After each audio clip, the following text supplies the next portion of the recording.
Estimados amigos, nuevamente con ustedes para hacerles llegar un saludo afectuoso y al mismo tiempo animarlos a evaluar con optimismo y con esperanza las múltiples alternativas que la vida pueda depararles y en la misma forma los penosos sucesos mundiales cada día más sombríos y desanimadores. Es que las cosas en este planeta, mal que nos pese, no van a mejorar, sino que, muy por el contrario, irán de mal en peor, cada vez más complicadas e insolubles. Y esto en todo el mundo, y no simplemente en algún país por aquí o por allá. Y llegará el momento cuando estas crisis continuas culminarán con una crisis totalmente irreversible del punto de vista humano. Hablar en circunstancias como estas de alguna solución humana permanente, de una paz universal duradera, de la renuncia definitiva a la violencia, de la destrucción voluntaria y para siempre de todos los arsenales nucleares, de un gobierno mundial estable que arregle todos los problemas profundos como puedan ser el anhelo de verlos cristalizados, lamentablemente es no solamente utópico, sino totalmente irresponsable. ¿Por qué? Porque no toma en cuenta la infranqueable barrera que para su logro representan la pecaminosidad enraizada en la naturaleza humana, la inclinación natural a la maldad, o si se prefiere, el orgullo y el egoísmo atrincherados, parapetados en el corazón humano. En nada pretendo disminuir la trascendencia de los intentos por poner fin a la violencia y establecer una paz duradera. Son comprensibles y simpatizo con ellos. Pero como las guerras se originan no en los campos de batalla, sino en las mentes de los hombres, es en las mentes de los hombres donde deben levantarse los baluartes de la paz. El problema es que para lograrlo resulta indispensable un poder más que humano, no otro que el poder divino del príncipe de la paz, Cristo Jesús, el Hijo de Dios. ¿En qué basamos entonces el optimismo, el fundamento de la esperanza que reflejamos en estos temas? Me refiero a una esperanza que no está fundamentada en los hombres, sino en Dios. El Dios que está en control de la historia. El Creador que se hace responsable de devolver a su creación el propósito original, interrumpido y demorado en su cumplimiento por la rebelión humana. Pero, ¿no peca una esperanza tal de representar un mero escapismo, de pasividad indiferente ante los males del mundo, ante la opresión y la injusticia? ¿No se traduce en una postergación negligente de alguna solución inmediata que podríamos intentar nosotros? No, mis amigos, no es así, porque generalmente se observa que quienes más firme tienen su esperanza en la intervención de Dios son al mismo tiempo quienes más se preocupan por ayudar a sus prójimos en aliviarles sus sufrimientos y dolencias. Bueno, tiempo ya de retomar nuestra consideración de lo ocurrido en aquella notable circunstancia del año 602 a.C. Según lo repasamos en nuestro tema anterior, Daniel concluyó su explicación del sueño del monarca babilónico con estas palabras registradas en Daniel 2, 44 y 45. Y en los días de estos reyes, el Dios del cielo levantará un reino que no será jamás destruido, ni será el reino dejado a otro pueblo. Desmenuzará y consumirá todos estos reinos, pero él permanecerá para siempre de la manera que viste, que del monte fue cortada una piedra, la roca, no con mano, la cual desmenuzó el hierro, el bronce, el barro, la plata y el oro. El gran Dios ha mostrado al rey lo que ha de acontecer en lo porvenir, y el sueño es verdadero y fiel su interpretación. En la escena espontánea y asombrosa que se produjo al concluir sus palabras, Daniel no tuvo responsabilidad alguna. Nos cuenta el relato que Nabucodonosor II, olvidando su elevada posición gubernativa, pronunció las palabras que están registradas en Daniel 2, 46 y 47. Se postró sobre su rostro y se humilló ante Daniel y mandó que le ofreciesen presentes e inciensos. El rey habló con Daniel y dijo: ciertamente el Dios vuestro es Dios de dioses y Señor de los señores, y el que revela los misterios, pues pudiste revelar este misterio. Extraordinario reconocimiento. Pero ¿cómo pudo ser posible que Daniel aceptara semejante homenaje y más que homenaje, adoración? En primer lugar, fue todo tan repentino que no hubo forma de impedirlo. Segundo, el rey, profundamente conmovido como lo estaba, hizo lo que consideró lo mejor en esas circunstancias.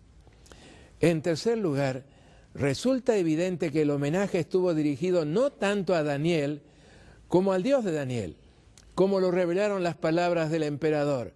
Ciertamente el Dios vuestro es Dios de dioses y Señor de los señores, el que revela los misterios.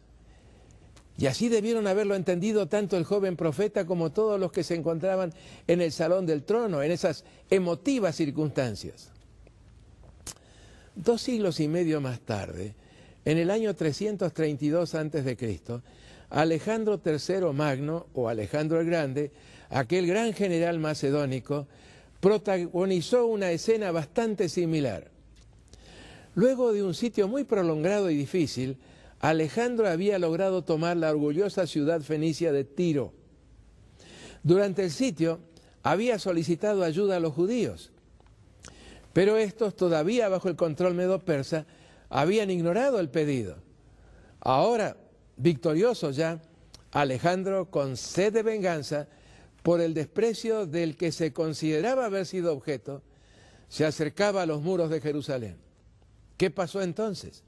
Sorpresivamente las puertas de la ciudad se abrieron y salió a su encuentro no un ejército, sino en una procesión de sacerdotes precedidos por el sumo sacerdote Jadua, todos ellos con sus ornamentados ropajes. Ante el asombro y la consternación de sus soldados, Alejandro, quien la noche anterior, o según otra versión, aún antes de partir de Macedonia, había visto esa mismísima escena en un sueño, se postró ante el sumo sacerdote. Alarmado por lo que veía y casi sin dar crédito a sus ojos, su lugarteniente parmeño lo reprendió severamente, a lo que el gran conquistador macedónico le contestó: no, no lo estoy adorando a él, sino al Dios a quien él representa. Muy similares las reacciones espontáneas e impulsivas de estos dos monarcas, separadas en el tiempo por más de 2 siglos y medio, pero reacciones totalmente incorrectas. Es que ellos no sabían que quien aprende a arrodillarse ante el monarca del universo jamás lo hará ante los hombres y jamás permitirá que hombre alguno le rinda adoración. Nos cuenta el libro de los Hechos de los Apóstoles que Cornelio, un funcionario castrense romano con cuarteles en Cesarea, se arrodilló delante de San Pedro para adorarlo. ¿Cuál fue la reacción de San Pedro? ¿Aceptó el homenaje? No, nada de eso. Nos dice el registro sagrado en Hechos capítulo 10, verso 26. Pedro lo levantó diciéndole: ponte en pie, pues yo también soy hombre como tú. Por esos mismos días, Pablo y Bernabé a duras penas lograron evitar un homenaje de adoración que quisieron brindarles los habitantes de Listra, en Licaonia, Asia Menor. Según lo narra Lucas en el libro de los Hechos de los Apóstoles, el sacerdote de Júpiter, cuyo templo estaba frente a la ciudad, trajo toros y guirnaldas delante de las puertas y juntamente con la muchedumbre quería ofrecer sacrificios. Cuando lo oyeron los apóstoles Bernabé y Pablo, rasgaron sus ropas y se lanzaron entre la multitud dando voces y diciendo: varones, ¿por qué hacéis esto? Nosotros somos hombres semejantes a vosotros, que os anunciamos que de estas vanidades os convirtáis al Dios vivo, que hizo el cielo y la tierra, el mar y todo lo que en ellos hay. Y diciendo estas cosas, difícilmente lograron impedir que la multitud les ofreciese sacrificios. Hechos 14, 13 al 15 y 18. Estimados amigos, ni siquiera los ángeles, superiores como lo son al hombre, aceptan adoración. En cierta ocasión San Juan, totalmente absorto por las escenas que le estaban siendo reveladas, intentó adorar a un ángel, pero se le impidió una enérgica negativa procedente del mensajero celestial. Así es como lo narra el vidente en Apocalipsis, el capítulo 22, 8 y 9. Yo, Juan, soy el que oyó y vio estas cosas. Y después que las hube oído y visto, me postré para adorar a los pies del ángel, que me mostraba estas cosas. Pero él me dijo, mira, no lo hagas, porque yo soy consiervo tuyo, de tus hermanos, los profetas, y de los que guardan las palabras de este libro. Adora a Dios. ¿Cuántos reyes y pontífices a lo largo de la historia aceptaron y hasta exigieron adoración, olvidando la gran verdad de que eran tan solo míseros seres humanos y no Dios? ¿Cuántos males y sufrimientos tuvieron su origen en la pretensión de divinidad de simples seres humanos, nada más que gusanos, viviendo sobre este más que minúsculo planeta? Hombres y mujeres aceptando sin vacilación la veneración y adoración de otros seres humanos que se postran ante ellos. No, mis amigos, no. Ninguna rodilla debiera doblarse jamás ante otro ser humano, y mucho menos ante ídolos e imágenes, no importa lo que se pretende que representan. Cualquier adoración de esta clase, específicamente prohibida en el segundo mandamiento de la ley de Dios, es idolatría, una verdadera abominación a la vista de Dios. Volviendo ahora al capítulo 2 del libro del profeta Daniel, el mismo se cierra con estas palabras, registradas en Daniel capítulo 2, versos 48 y 49. Entonces el rey engrandeció a Daniel, y le dio muchos honores y grandes dones, y le hizo gobernador de toda la provincia de Babilonia y jefe supremo de todos los sabios de Babilonia. Y Daniel solicitó del rey y obtuvo que pusiera sobre los negocios de la provincia de Babilonia a Sadrac, Mesac y Abednego. Y Daniel estaba en la corte del rey. La interpretación del sueño de Nabucodonosor se había iniciado con estas palabras, registradas en Daniel 2:38. Tú, oh rey, eres rey de reyes, porque el Dios del cielo te ha dado reino, poder, fuerza y majestad. Y donde quiera que habitan hijos de hombres, bestias del campo y aves del cielo, Él los ha entregado en tu mano y te ha dado dominio sobre todo. Tú eres aquella cabeza de oro. Hoy solo quedan ruinas de lo que fuera aquella capital exclusiva del mundo antiguo. Por muchos siglos las únicas informaciones disponibles acerca de esa formidable urbe fueron las que habían registrado los escritores griegos clásicos, en particular Heródoto. Según estos historiadores, quien había realizado las estupendas obras edilicias y arquitectónicas que engalanaban a Babilonia fue un rey de nombre Semíramis. Ninguno de ellos las vinculó con Nabucodonosor II, pero los hallazgos arqueológicos de los 2 últimos siglos han otorgado plena razón a lo registrado en el libro de Daniel.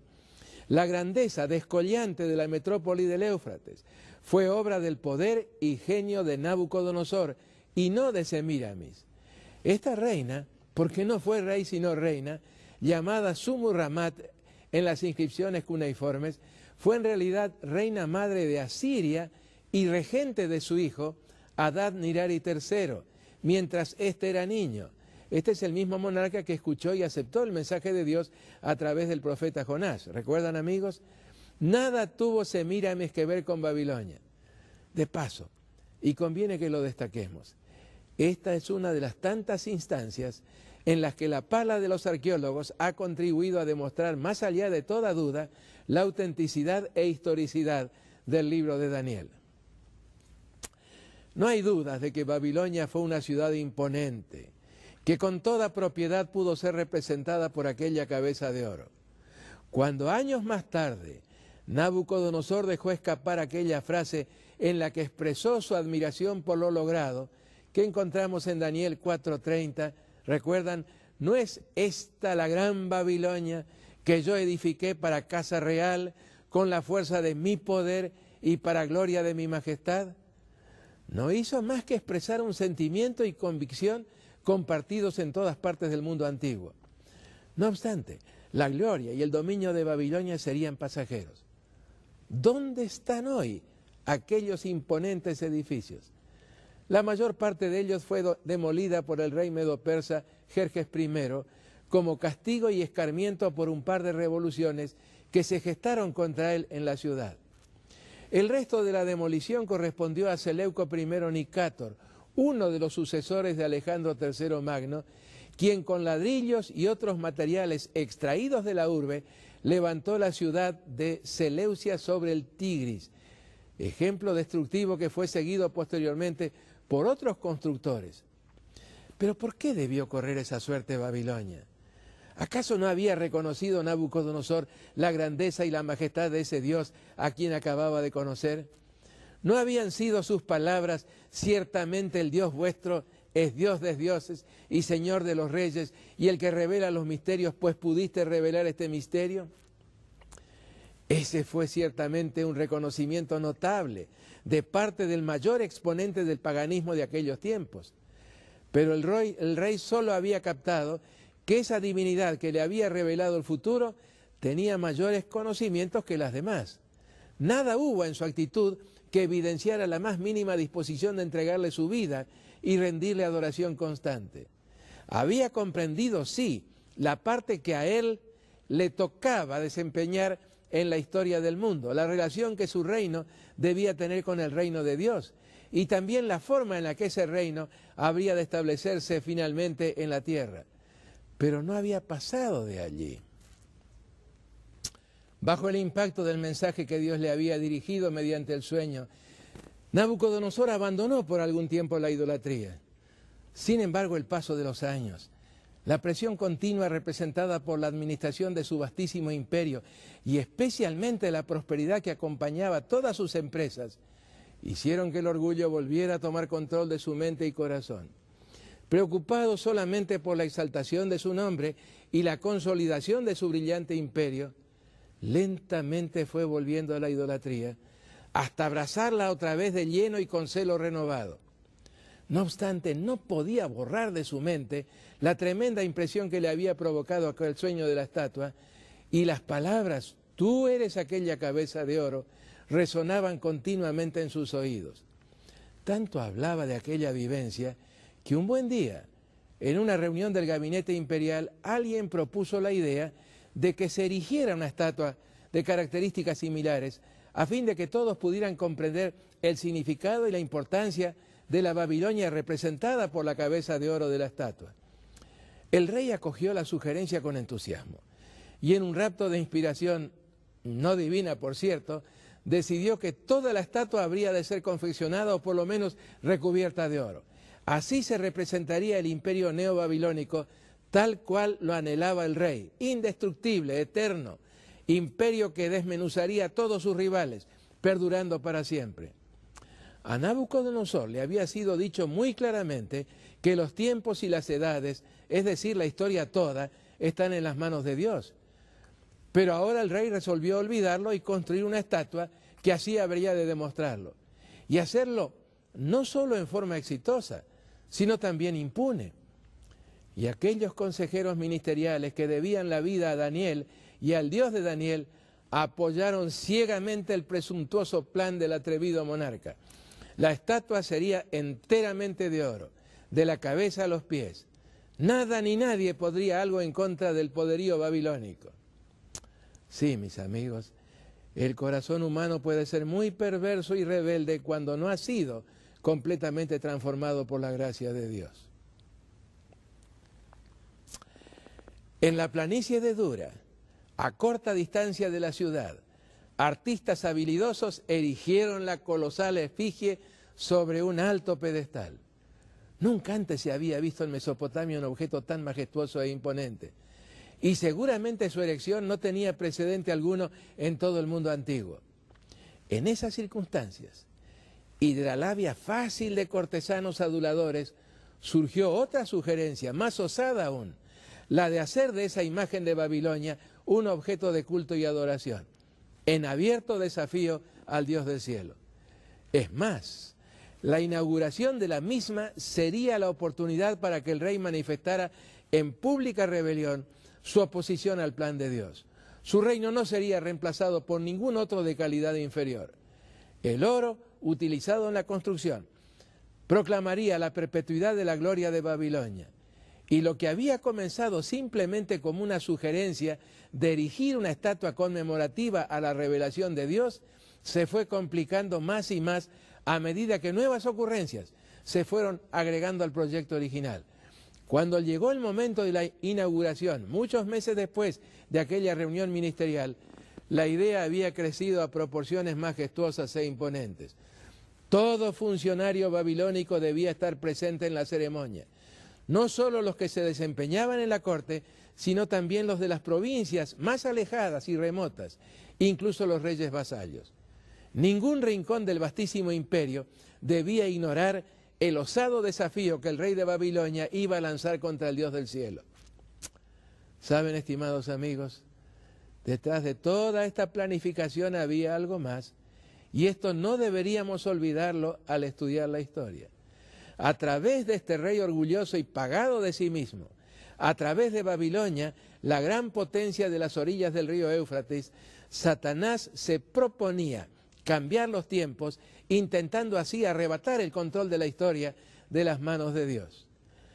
El libro de Daniel no contiene ninguna clave cronológica del momento histórico, pero el profeta Jeremías, quien vivió por la misma época, nos proporciona una pista por demás interesante y sugestiva.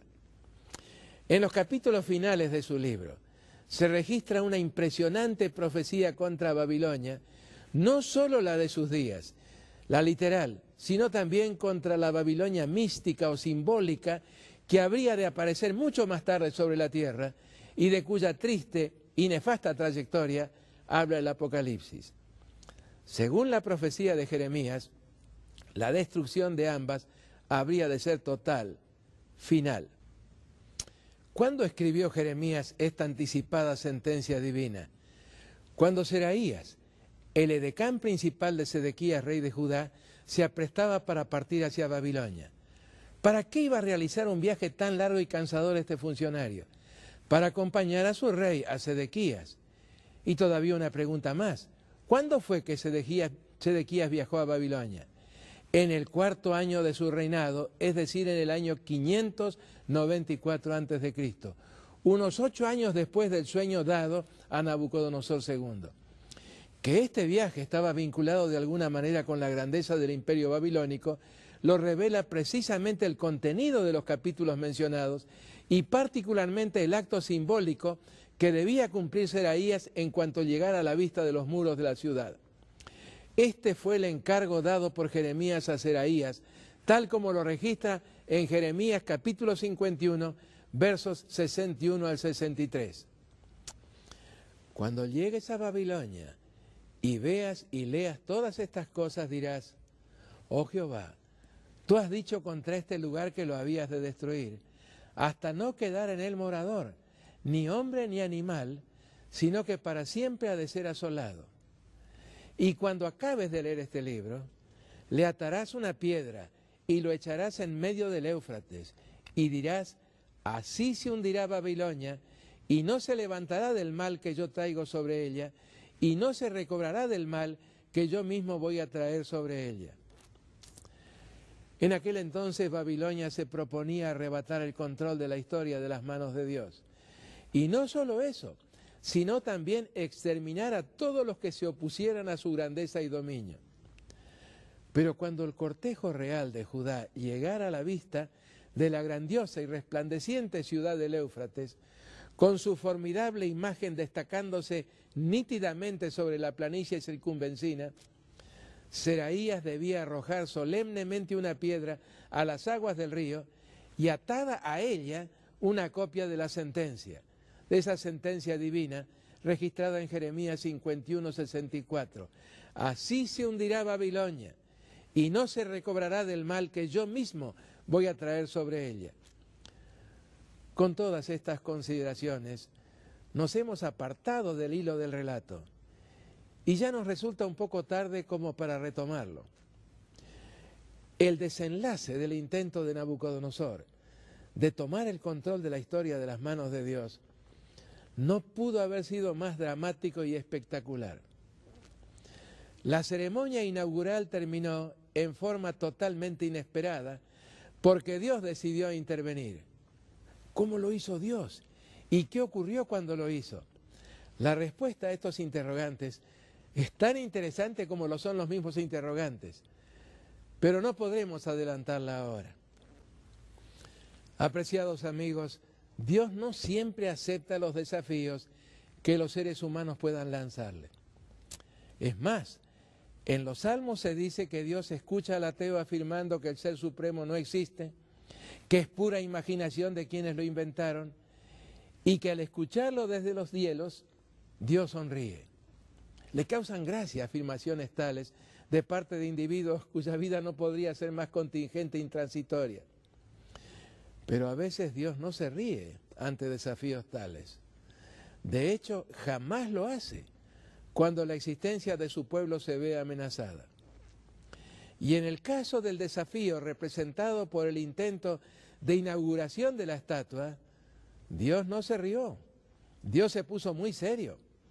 Aceptó el guante que le arrojaba a Nabucodonosor e intervino. Apreciados amigos, no se pierdan el próximo tema, que será de palpitante interés. Y ahora elevemos nuestros pensamientos al Dios de la historia, al Dios de su pueblo aquí en la tierra, al sustentador de todas las cosas. Oremos. Nuestro buen Padre Celestial, estamos adentrándonos más y más en esos misterios que la revelación ha hecho claros a través de los profetas. No andamos a oscuras en medio de los tiempos. Por el contrario, guiados por tu palabra, sabemos que se acerca y muy apresuradamente el momento cuando habrás de establecer ese reino, el reino de la roca, que todos anhelamos y anhelamos realmente de todo corazón. Quiero rogarte, Padre, que nos ayudes a vivir de tal forma que podamos ser ciudadanos de ese reino que habrá de perdurar por toda la eternidad. Ayúdanos a vivir de tal manera que tu aprobación pueda descansar sobre nosotros, no por nuestras obras, sino por la obra de tu Santo Espíritu en nuestras vidas, transformándonos más y más a la semejanza de nuestro Salvador, a la semejanza de Cristo Jesús. Padre, anhelamos que esa obra se complete en nosotros. Y es por eso que te ruego que a medida que vamos avanzando en estos estudios, podamos hacerlo con tu conducción, en el nombre, en ese nombre precioso de Jesús. Amén.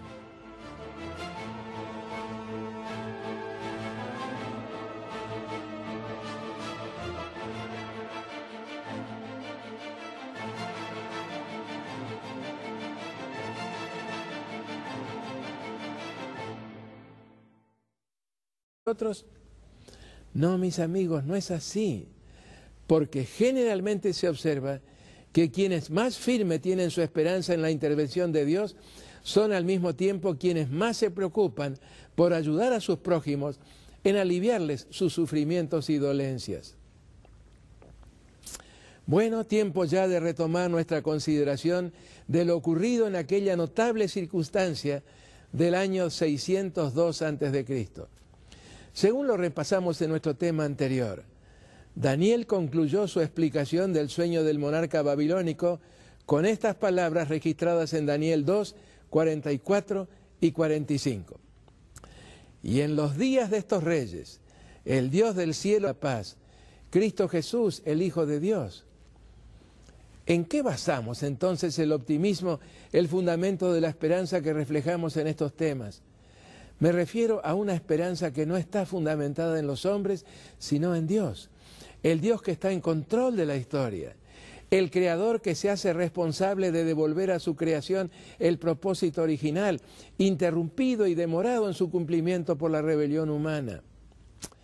Pero ¿no peca una esperanza tal de representar un mero escapismo, de pasividad indiferente ante los males del mundo, ante la opresión y la injusticia?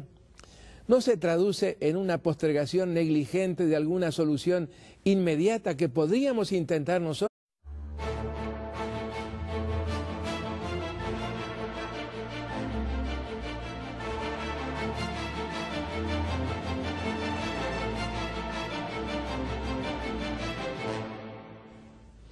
Estimados amigos, nuevamente con ustedes para hacerles llegar un saludo afectuoso y al mismo tiempo animarlos a evaluar con optimismo y con esperanza las múltiples alternativas que la vida pueda depararles y en la misma forma los penosos sucesos mundiales cada día más sombríos y desanimadores. Es que las cosas en este planeta, mal que nos pese, no van a mejorar, sino que, muy por el contrario, irán de mal en peor, cada vez más complicadas e insolubles. Y estos logros representan la pecaminosidad enraizada en la naturaleza humana, la inclinación natural a la maldad, o si se prefiere, el orgullo y el egoísmo atrincherados, parapetados en el corazón humano. En nada pretendo disminuir la trascendencia de los intentos por poner fin a la violencia y establecer una paz duradera. Son comprensibles y simpatizo con ellos. Pero como las guerras se originan no en los campos de batalla, sino en las mentes de los hombres, es en las mentes de los hombres donde deben levantarse los baluartes de la paz. El problema es que para lograrlo resulta indispensable un poder más que humano, no otro que el poder divino del príncipe en todo el mundo, y no simplemente en algún país por aquí o por allá. Y llegará el momento cuando estas crisis continuas culminarán con una crisis totalmente irreversible del punto de vista humano. Hablar en circunstancias como estas de alguna solución humana permanente, de una paz universal duradera, de la renuncia definitiva a la violencia, de la destrucción voluntaria y para siempre de todos los arsenales nucleares, de un gobierno mundial estable que arregle todos los problemas profundos como puedan ser el anhelo de verlos cristalizados, lamentablemente es no solamente utópico, sino totalmente irresponsable. ¿Por qué? Porque no toma en cuenta la infranqueable barrera que para su